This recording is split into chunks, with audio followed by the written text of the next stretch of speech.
adanya inkonsistensi antara naskah akademis dengan ketetapan dalam Kepres. Misalnya dalam naskah akademis itu kan nama Letkol Soeharto disebut sebanyak 48 kali. Yang ini sebenarnya apa? Menunjukkan betapa besar peran Letkol Soeharto pada serangan umum 1 Maret 49 itu.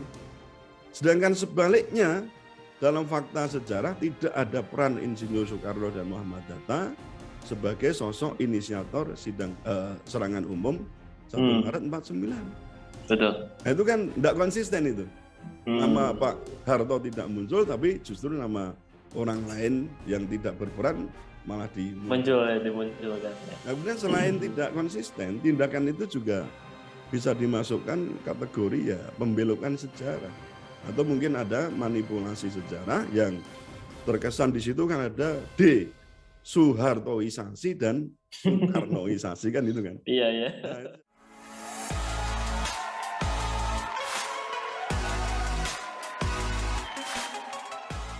Ya, assalamualaikum warahmatullahi wabarakatuh.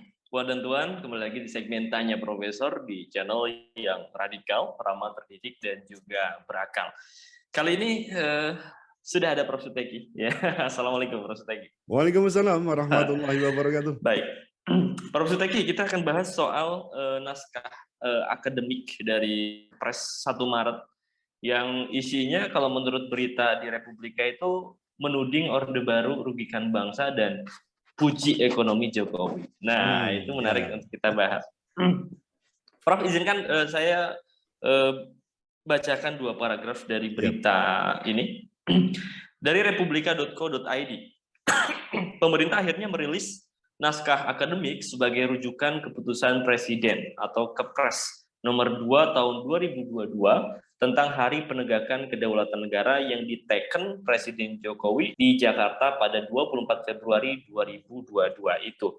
Akun Twitter Humas Pemda DIY, @humas Jogja, merilis naskah akademik setebal 130 halaman yang tautannya tercantum di laman resmi Direktorat Politik dan Pemerintahan Umum Kementerian Dalam Negeri, Polpum Kemendagri, yang padahal naskah tersebut dibuat oleh Dinas Kebudayaan Daerah Istimewa Yogyakarta, DIY pada 2022. Saya rasa Prof. Suteki juga sudah mendapatkan ya, Prof. Sudah, naskahnya saya juga sudah mendapatkan. Ya nek totalnya saya baca belum ya, tapi saya sudah mendapatkan dan bagian-bagian krusial yang kita bahas ini insya Allah sudah saya baca. Oke, baik. Prof. Suteki, yang menarik di naskah ini, di NA ini, ada bahasan tentang khilafah. Nah, khilafah sebagai salah satu hal yang mendorong naskah ini diterbitkan atau ke NA ini Kepres ini ada. Yang ingin saya tanyakan, Prof, ada diksi ideologi khilafah di naskah itu. Setujukah Prof dengan sebutan ideologi khilafah itu? Ya, kalau jawabnya singkat, tidak setuju. Tidak. Kenapa, Prof? Ya, keterangannya begini ya, soal khilafah sebagai ideologi atau isme, itu kan kita bisa membahas secara flashback ke belakang ya, ketika RUU HIP itu santer dibicarakan. Baik. Waktu itu dimuat di Detik News ya, 15 Juni 2020, PDIP itu angkat bicara soal RUU HIP yang waktu itu juga ramai dibahas. PDIP menyatakan setuju ya terhadap supaya Trisila dan Ekasila yang waktu itu ada di situ itu supaya dihapus, dan paham komunisme juga dinyatakan dilarang dalam HIP. Ini kita catat dulu. Nah, tapi dalam hal ini juga ada hal yang perlu kita cermati, bahwa perlu ada hal yang perlu ditentukan dalam diksi menimbang ya. Itu berarti kita bicara tentang konsideransi itu yang menegaskan bahwa ada ideologi-ideologi yang bertentangan dengan Pancasila, seperti Marxisme, komunisme, kapitalisme, liberalisme, lalu juga radikalisme dalam bentuk apa itu? Mereka menyebutnya supaya ada khilafahisme itu disebut gitu. Nah, kalau ini setuju dituangkan di situ, maka seperti TAP MPRS nomor 25 tahun 66 itu memang nanti akan dimasukkan ke Undang-Undang HIP itu ya, haluan ideologi Pancasila itu. Nah, jadi kalau dalam hal ini kita lihat, Sekjen PDIP Hasto Kristianto itu kan menyamakan antara khilafahisme itu dengan radikalisme dan juga dengan ideologi lain. Sementara kalau kita cermati, khilafah itu bukan sebagai isme dan tidak bisa kita tempatkan sebagai ideologi. Karena apa? Karena khilafah itu adalah sistem, ya, sistem pemerintahan Islam. Yang di atasnya itu ada ideologi. Kalau kita sebut ya ideologi namanya ideologi Islam itu. Nah, jadi kalau kita menyebut khilafah itu sebagai isme, sebagaimana dijajarkan dengan komunisme dan lain sebagainya, ini fatal. Karena apa? Karena akan menempatkan nanti ya khilafah isme itu nanti akan sebagai hal yang dikatakan mengancam ideologi Pancasila. Nah, sementara kan khilafah itu adalah sistem pemerintahan Islam yang bernaung di atasnya adalah syariat Islam, kan begitu. Nah, apa mungkin kita katakan bahwa syariat Islam itu bertentangan dengan Pancasila? Tentu tidak. Kenapa? Karena Pancasila itu adalah anak peradaban yang diciptakan sendiri oleh umat Islam dan juga waktu itu bersama umat yang lain, kan begitu. Baik. Artinya kalau disejajarkan, khilafah itu sejajarnya dengan apa, Prof? Khilafah itu dengan sistem pemerintahan, jadi seperti demokrasi, teokrasi, monarki, ya toh. Nah, lalu ada autokrasi, ada oklokrasi, itu betul gitu. Karena ketika ini lalu disematkan menjadi ideologi, terus misalnya dikaitkan dengan ISIS misalnya, karena ISIS kan juga mengaku sebagai khilafah kan waktu itu, padahal kalau kita lihat ISIS itu tidak memenuhi unsur bagaimana kita pahami sebuah sistem pemerintahan Islam. Ini kan lalu diikut-ikutan dengan ini kan lalu wah pokoknya orang yang mendakwakan khilafah itu nanti ini terindikasi ISIS, kan itu kan terindikasi dengan ideologi yang ternyata dilarang dan bertentangan dengan Pancasila. Ini kan aneh kalau begini. Gitu. Baik. Artinya memang sekali lagi saya ulangi fatal, Prof. Kalau gitu. Ya, fatal. Baik. Dan intinya saya tidak setuju lah jika khilafah ini diposisikan sebagai isme atau sebagai ideologi. Khilafah itu adalah sistem pemerintahan Islam yang berada di bawah ajaran atau syariat Islam. Baik. Oke. Prof. Suteki, sebetulnya kembali lagi ke judul dari naskah ini, bagaimana tanggapan jenengan terkait poin tudingan Soeharto yang di naskah ini kemudian merugikan bangsa, dan juga ada pujian terhadap ekonomi Pak Jokowi. Sebentar, biar saya bacakan, Prof, bunyi dari naskah ini. Jadi di situ ditulis, Prof, sejak pemerintahan Orde Baru, Indonesia telah terjebak dalam praktik neo-imperialisme yang hendak mengambil alih kedaulatan ekonomi Indonesia dengan memaksakan negara menandatangani berbagai kontrak pengelolaan sumber daya ekonomi yang vital, yang sangat merugikan bangsa dan negara. Di bawah pemerintahan Presiden Joko Widodo, kedaulatan ekonomi Indonesia perlahan-lahan dapat diambil alih dari tangan asing. Jadi ada kesan seolah-olah memang menenggelamkan yang lalu, mengangkat yang kini. Gimana, Prof, tanggapannya?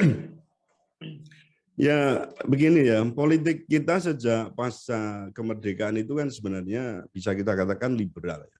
Jadi tidak punya pakem sesuai dengan Undang-Undang Dasar 1945.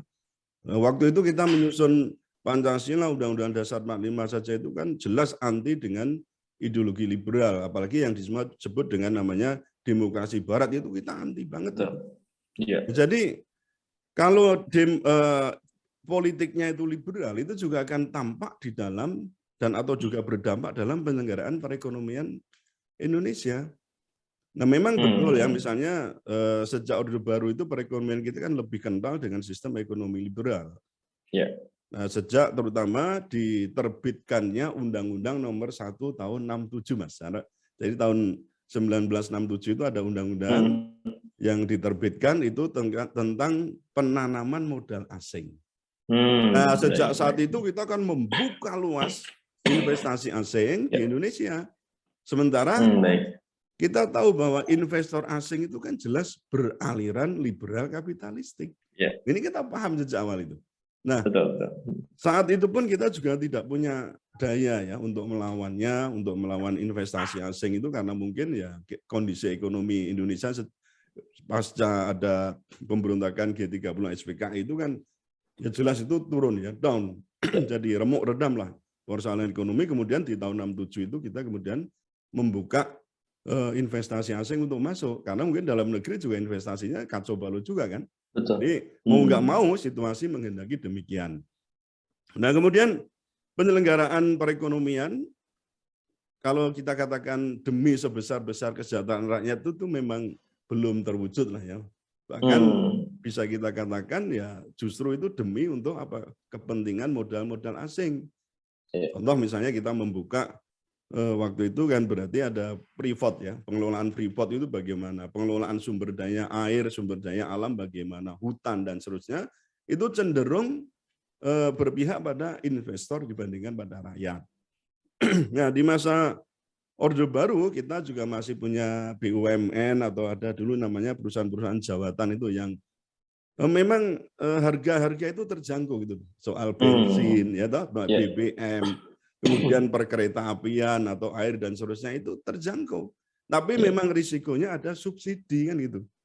Nah, memasuki era reformasi itulah kemudian subsidi-subsidi itu bisa dikatakan mulai dicabut kan. Betul. Dan apakah kemudian kita itu tidak bergantung pada asing?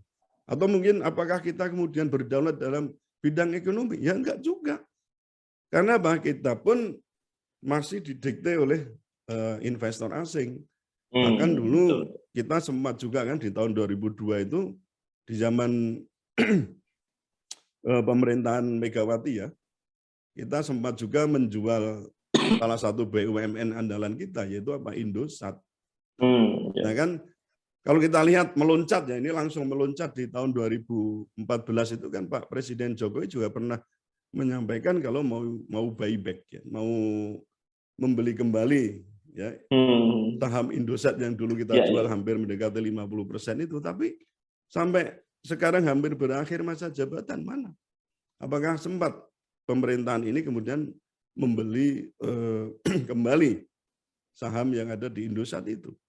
Nah ini sebenarnya sebagai salah satu contoh bahwa asing itu masih bercokol dalam sistem perekonomian nasional kita. Maaf ya. Ya. Kemudian juga ada misalnya janji Pak Jokowi untuk mempersempit investasi asing. Nanti silakan dibuka itu. Tapi bagaimana dengan pidato beliau yang itu sangat terkenal itu ya? Welcome to my country. Please to invest. Itu misalnya itu sering jadi ledekan itu ya. Tapi itu kan sebenarnya mencerminkan bahwa kita itu membuka betul ya, membuka luas bagaimana investor asing itu masuk ke Indonesia. Nah, kemudian apalagi disertai dengan program-program deregulasi, debirokratisasi yang kadang-kadang ini bertentangan dengan prinsip kelestarian lingkungan hidup. Nah itu kan memuncak dengan kemarin misalnya dengan ada Undang-Undang Cipta Kerja, Undang-Undang Minerba, itu semua lebih berorientasi pada swasta dan asing. Lalu kalau kita bertanya, di mana bukti bahwa pemerintah Jokowi telah memulihkan penguasaan SDA itu ke pangkuan negara? Dari apa? Dari swasta dan asing atau orang sebut juga asing itu. Nah mungkin kita betul ya bisa melihatlah sedikit soal bagaimana kemudian secara formal itu kita menguasai Freeport misalnya kan mengendalikan berapa itu 51% saham, tapi itu masih debatable. Betulkah kita berdaulat atas Freeport gitu loh? Mungkin ditambah lagi dengan penguasaan Blok Mahakam, kemudian juga Blok Rokan. Tapi pertanyaan kita, apakah betul Indonesia itu betul-betul berdaulat atas Freeport dan ya misalnya juga blok-blok yang tadi. Sementara kita lihat di sisi lain itu ada kebijakan Jokowi yang membuat membuka investasi asing itu 100% ya pada tahun 2018 itu untuk 54 industri itu 100% saham asing. Artinya investor asing bisa menguasai. Nah, juga dalam hal ini Presiden Jokowi juga mengizinkan pihak-pihak asing itu untuk mengelola aset infrastruktur yang dimiliki oleh negara. Itu tujuannya apa? Ya untuk memancing berbagai pihak untuk mendanai proyek infrastruktur dalam negeri itu.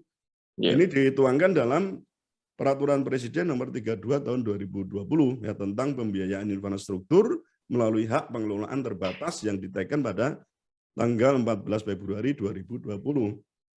Nah, jadi kalau kita lihat di sini kan banyak nanti atau telah dibuka bagaimana asing itu bisa menguasai aset-aset yang vital. Seperti ini ada pelabuhan, kemudian ada bandara, ada terminal bus, lalu ada jalan tol, ada sumber daya air, ada air minum, pengelolaan air limbah, lalu ada juga sistem pengelolaan sampah, telekomunikasi, dan informatika banyak. Tenaga listrikan, minyak bumi, itu dikelola semua. Bisa dikelola oleh asing. Terus apa Anda mau bisa mengatakan bahwa kita berdaulat sekarang ini atas pengelolaan investasi itu? Nah, jadi ini pertanyaan besar sih kalau saya. Betul. Di era sekarang pun kan yang dikenal dengan oligarki itu kan jelas menyengkram penguasaan pengelolaan sumber daya alam di negeri ini. Lalu bagaimana kita bisa menyombongkan diri bahwa kita ini lebih baik atau era ini lebih baik dari era Orde Baru?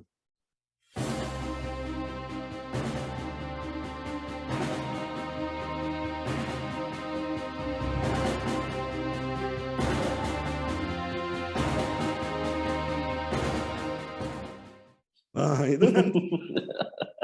Iya kan? Betul, Bro. Oke, menarik ya. Data-datanya luar biasa. Ya. Tapi balik lagi, Prof, pada pembicaraan soal NA ini, kemudian ada muatan khilafah di situ. Sebetulnya apa sih tanggapan Prof Sutegi terhadap sikap pemerintah hari ini yang bukan dikira-kira, memang anti betul terhadap khilafah ini, Prof? Ya ini tadi saya baca-baca itu tertuang di halaman berapa itu 119-an ya persoalan khilafah itu. Ya. Jadi saya berpikir begini Mas, Islamophobia itu kan memang telah dihembuskan oleh Barat ya ke seluruh penjuru dunia, termasuk Indonesia. Bahkan Barat itu juga alergi betul dengan kemungkinan kembalinya peradaban Islam setelah keruntuhan kekhalifahan Turki itu di tahun 1924 itu, 3 Maret 1924 itu. Nah, sehingga dalam hal ini menumbuhkan segala upaya untuk membendung lajunya ini penerimaan sistem pemerintahan Islam yang bernama khilafah. Sementara sebenarnya Barat sendiri itu kan sudah mengakui itu bahwa suatu saat itu nanti akan mau nggak mau ini akan diramalkan akan tumbuh. Jadi ada tahun 2004 itu pernah ada NIC yang merilis laporan yang menyebutkan ada 4 skenario besar itu. Salah satunya di tahun 2020 itu adalah akan munculnya kembali sistem kekhalifahan yang baru. Ini NIC, Amerika loh. Jadi bukan abal-abal. Nah meskipun kita tahu ramalan skenario itu belum terbukti, tapi kan tidak berarti bahwa skenario besar itu suatu saat di tahun ke depan itu akan terbukti juga gitu. Betul. Nah, kembali ke persoalan tadi, Indonesia itu termasuk negara yang disasar agar meniupkan Islamophobia, khususnya terkait dengan ajaran Islam tentang jihad dan khilafah. Nah, akhirnya kan kalau kita lihat ada data yang kemudian siapa ini pelaksananya untuk persoalan ini ada di BNPT itu jelas. Kemudian ada Kementerian Agama, ada Kementerian Dalam Negeri, dan juga ada Menpan RB. Yang itu hampir ya sama nadanya bahwa orang-orang yang mendakwahkan khilafah itu disebut sebagai radikal. Ya. Begitu. Nah oleh karena itu, karena alergi dan fobia ini, maka setiap upaya untuk mendakwahkan, mengajarkan khilafah sebagai ajaran Islam itu lalu dipersekusi, diberangus, dan ada juga yang pemberangusan itu melalui cara-cara apa itu membekukan atau mencabut badan hukumnya kalau itu organisasi, dan sekaligus juga membubarkannya, termasuk apa ya, mencopot jabatan pegawai misalnya ASN seperti saya ini, kemudian serta-merta melabeli bahwa itu adalah radikal ya, seperti kemarin yang kita bahas itu saya meskipun itu datanya tidak valid ya, artinya ilegal itu, tapi saya kan dimasukkan sebagai salah satu penceramah katanya yang dikatakan radikal itu gitu. Harus dihindari, Prof ya. Atau Jadi, terpapar radikalisme itu. iya, penceramah yang harus dihindari ya. Termasuk Nah, iya. ini omongan YouTube ini harus Jadi, dihindari. betul. Islamofobia itu tampaknya masih itu dihembuskan dan terus dihembuskan. Sementara kita tahu sebenarnya kayak Amerika itu sudah mulai menurunkan kebijakan-kebijakan yang akan menghapus anti Islamofobia. Nah, tapi kita kok masih saja ini terbukti di Kepres ini kan masih menyelip-nyelipkan persoalan yang mengancam Pancasila dan juga NKRI itu persoalan ideologi khilafah itu kan betul banget. Oke, menarik ya. Prof, saya pengen nanya ya iseng ini terkait dengan posisi jenengan sebagai seorang profesor ya. Bagaimana jenengan mengomentari soal naskah akademik, tapi dari sudut pandang seorang profesor, Prof? Monggo. Untuk ini ya, untuk apa namanya, naskah akademisnya ya. Iya, betul. Ada beberapa hal yang ingin saya sampaikan. Yang pertama, ada kesan yang menyalahkan masa lalu dan membanggakan masa kini. Sementara kan faktanya tidak terlalu beda kondisi masa lalu itu dengan masa sekarang, terutama aspek politik dan perekonomian nasional kita. Saya kira menyalahkan Orde Baru juga bukan langkah yang bijaksana lah ya. Mengingat tadi saya katakan kondisi saat itu memang kalau saya lihat dibutuhkan sosok negarawan yang kuat. Dan memang agak cenderung otoriter itu loh. Karena menghadapi Indonesia yang demikian plural itu kalau terlalu demokratis ya kadang malah cenderung ke anarki. Tapi kalau terlalu otoriter ya nanti terkesan itu seperti pemerintahan komunis gitu. Jadi memang harus pandai-pandai lihat situasinya bagaimana di situ. Tapi dalam hal ini, kemudian bisa ditanyakan apakah pemerintahan Jokowi ini tidak otoriter? Apakah tidak represif? Bagaimana sikap atau tindakan terhadap orang-orang yang berbeda pendapat? Bagaimana persekusi terhadap aktivis, terhadap ulama, terhadap ormas? Ini kan bisa kita kita lihat dengan mata telanjang ya bahwa di situ memang terjadi hal yang demikian. Lalu kita kan tidak bisa kemudian membandingkan secara diametral bahwa sekarang lebih baik dibandingkan dengan masa Orde Baru kan itu. Nah, yang kedua, kalau saya lihat naskah akademis ini ada kedangkalan nomenklatur soal ideologi dan apa saja yang bertentangan dengan ideologi Pancasila sehingga dianggap membahayakan itu. Nah, apa yang bertentangan dengan Pancasila kita masih bertanya. Kalau kita lihat di Undang-Undang Ormas, kemudian juga di Undang-Undang tentang pembubaran ideologi komunisme, pembubaran PKI itu kan jelas yang dilarang itu adalah ideologi sosialis komunis, Marxisme, Leninisme, kan itu kan liberal kapitalisme, dan termasuk kalau kita lihat di Fatwa MUI kemarin kita singgung persoalan pluralisme ini. Ini kan jelas bertentangan dengan Pancasila. Namun pertanyaannya kan mengapa justru yang dicari-cari adalah ideologi yang dikatakan ideologi khilafah itu. Yang sejak awal saya katakan ini bukan ideologi, tetapi sistem pemerintahan yang bersumber pada ajaran Islam. Itu yang kedua.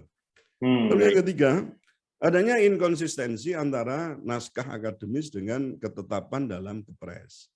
Misalnya dalam naskah akademis itu kan nama Letkol Soeharto disebut sebanyak 48 kali. Yang ini sebenarnya apa? Menunjukkan betapa besar peran Letkol Soeharto pada serangan umum 1 Maret 49 itu. Sedangkan sebaliknya dalam fakta sejarah tidak ada peran Insinyur Soekarno dan Muhammad Hatta sebagai sosok inisiator serangan umum 1 Maret 49. Betul. Nah, itu kan tidak konsisten itu. Nama Pak Harto tidak muncul, tapi justru nama orang lain yang tidak berperan malah dimunculkan. Nah, kemudian selain tidak konsisten, tindakan itu juga bisa dimasukkan kategori ya pembelokan sejarah.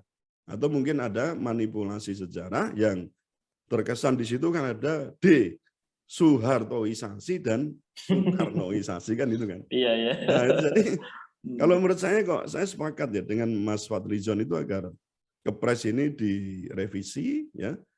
Jika perlu menurut saya kalau misalnya dicantumkan Pak Harto itu dikonsider dan saya kira tidak ada masalah. Atau misalnya itu tidak dicantumkan di situ, Pak Harto dan Pak Soekarno dan Muhammad Hatta di-delete gitu kan. Kemudian orang-orang yang berperan seperti Jenderal Bambang Sugeng dan seterusnya itu lalu dicantumkan dalam lampiran kepres yang tidak terpisah dari kepres ini. Gitu. Kita ada solusi sebenarnya. Kalau misalnya kok debatable nih Pak Harto masukkan apa tidak. Sementara kalau menurut saya sih apa salahnya kalau Letko Soeharto dimasukkan. Tetapi kalau misalnya terjadi perbenturan apapun di situ ya, kepentingan dan lain, lebih baik orang-orang yang berjuang dan punya peran besar itu sebagian dimasukkan dalam lampiran perpres. Bahwa di situ ini daftar nama orang-orang yang berperan di dalam sidang dalam serangan 1 Maret 49 itu gitu loh. Itu bisa. Lalu yang terakhir, yang keempat ini saya melihat ada lompatan sejarah dari statement yang tadi sudah panjenengan bacakan itu tentang tantangan dan ancaman kontemporer ya terhadap kedaulatan negara. Itu ada di halaman 119 tadi. Tadi kan disebutkan kalau sejak pemerintahan Orde Baru Indonesia telah terjebak dalam praktek neo-imperialisme dan seterusnya, tapi kan meloncat di bawah pemerintahan Joko Widodo. Perlahan-lahan dapat diambil kedaulatan alih. ekonomi Indonesia perlahan-lahan dapat diambil alih dari tangan asing. Nah ini kan lompatan yang menurut saya meniadakan atau mereduksi peran-peran presiden-presiden sebelumnya. Bagaimana Habibie, bagaimana kemudian Megawati, Gus Dur, bagaimana Megawati, bagaimana SBY. Ini kan seolah-olah terlepas begitu. Nah kenapa tidak diberikan juga analisis yang cukup sehingga tidak terkesan adanya lompatan sejarah yang juga terkesan menghapuskan jejak para pemimpin sebelum Jokowi kan gitu Mas. Nah itu ada bantahan itu yang menurut saya perlu saya sampaikan untuk menanggapi naskah akademis ini. Oke Prof. Suteki, terima kasih sampai kita mendapatkan banyak pandangan baru ya dari 4 pertanyaan tadi. Dan juga Puan dan Tuan, terima kasih yang sudah menonton sampai di sesi pertanyaan keempat ya. Tetap stay tune terus di channel Prof. Suteki.